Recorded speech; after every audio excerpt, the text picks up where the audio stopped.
जय हिंद साथियों। आज बात फिर से रूस और यूक्रेन युद्ध की। साथियों, रूस और यूक्रेन के बीच जो युद्ध है वो लगभग 2022 से चल रहा है। 24 फरवरी 2022 को ये युद्ध प्रारंभ हुआ और तब से लगातार ये युद्ध चल रहा है। आज यह युद्ध किस दिशा में है इसको भी बता पाना मुश्किल है, क्योंकि दोनों पक्ष एक दूसरे का नुकसान कर रहे हैं। लेकिन इस युद्ध के पीछे की वजह को समझते हैं, इसके पीछे की गहराई को समझते हैं।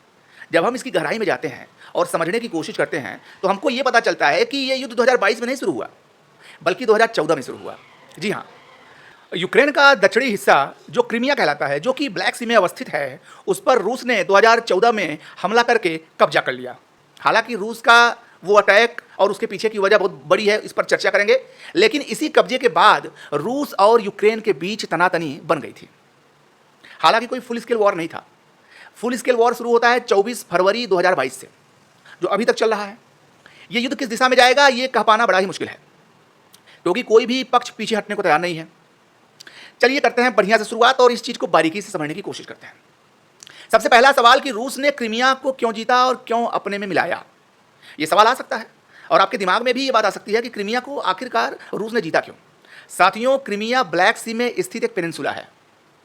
इसको जीतने के बाद रशिया ने यहाँ पे अपना सबसे बड़ा नावल बेस बनाया, जिससे न केवल वो यूक्रेन को कंट्रोल कर सकता है, यूरोपियन कंट्रीज पे अपनी पकड़ मजबूत बना सकता है, बल्कि मिडिल ईस्ट को भी कंट्रोल कर सकता है और बैलेंस ऑफ पावर को इंश्योर कर सकता है वहीं से। यही सबसे बड़ी वजह है कि रूस ने क्रीमिया को जीता और अपने में मिला लिया। अब सवाल उठता है कि ये जो फुल स्केल वॉर चल रहा है रूस और यूक्रेन के बीच, इसके क्या मायने हैं। साथियों, इसके बहुत सारे मायने सामने आते हैं। जैसे एक है मिलिटरीली, अगर हम मिलिटरीली देखें खासतौर पे सेना के लिहाज से, तो रूस के पास बहुत बड़ी सेना है, बहुत बड़ी सेना है रूस के पास। उसके बदले में अगर हम देखें यूक्रेन को, तो यूक्रेन के पास जो है बहुत छोटी सेना है। लेकिन तकनीकी में यूक्रेन काफ़ी ज़्यादा आगे है। उसका सबसे बड़ा कारण है कि यूक्रेन स्वयं नहीं लड़ रहा है, बल्कि उसको पश्चिमी देश सपोर्ट कर रहे हैं। पश्चिमी यूरोप के देश, इनफैक्ट अमेरिका भी खुले तौर पर यूक्रेन का साथ दे रहा है और वेपन दे रहा है, पैसा दे रहा है, सारी चीज़ों से मदद कर रहा है। तो यूक्रेन अकेला नहीं है। यही कारण है कि रूस के सामने टिका हुआ है। दूसरा कारण है जियोपॉलिटिक्स। जियोपॉलिटिक्स क्या वजह बना जिसकी वजह से लड़ाई शुरू हुई।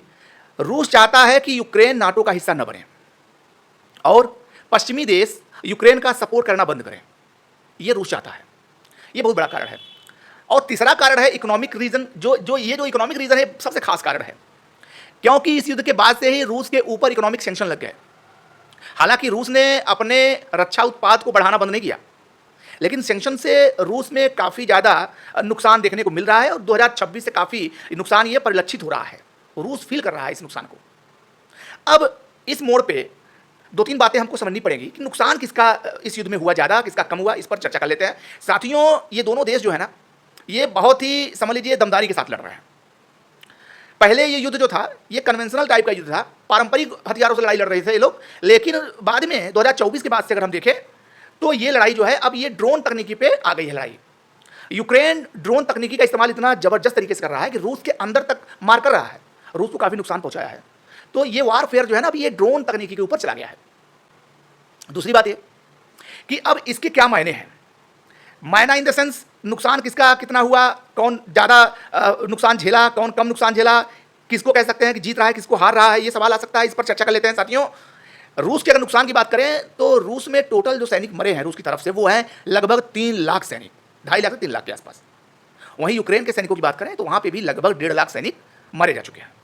तो भारी भरकम नुकसान दोनों पार्टी की तरफ से हुआ है, लेकिन रूस का नुकसान ज़्यादा हुआ है, इसमें कोई दो मत नहीं है। अब सवाल यह है कि यह युद्ध किस दिशा में जाएगा। क्या यह युद्ध चलता रहेगा, क्योंकि now it has become a war of attrition, अर्थात अब यह एक युद्ध जो है यह एक थका देने वाला युद्ध बन चुका है, जिसका कोई अंत नजर नहीं आ रहा है। आप क्या सोचते हैं कि युद्ध कौन जीत रहा है, कौन हार रहा है, कौन जीतेगा, कौन हारेगा? कमेंट बॉक्स में जरूर आप बताइए। मिलते हैं अपने अगले वीडियो में एक नए टॉपिक के साथ। तब तक के लिए जय हिंद, जय भारत।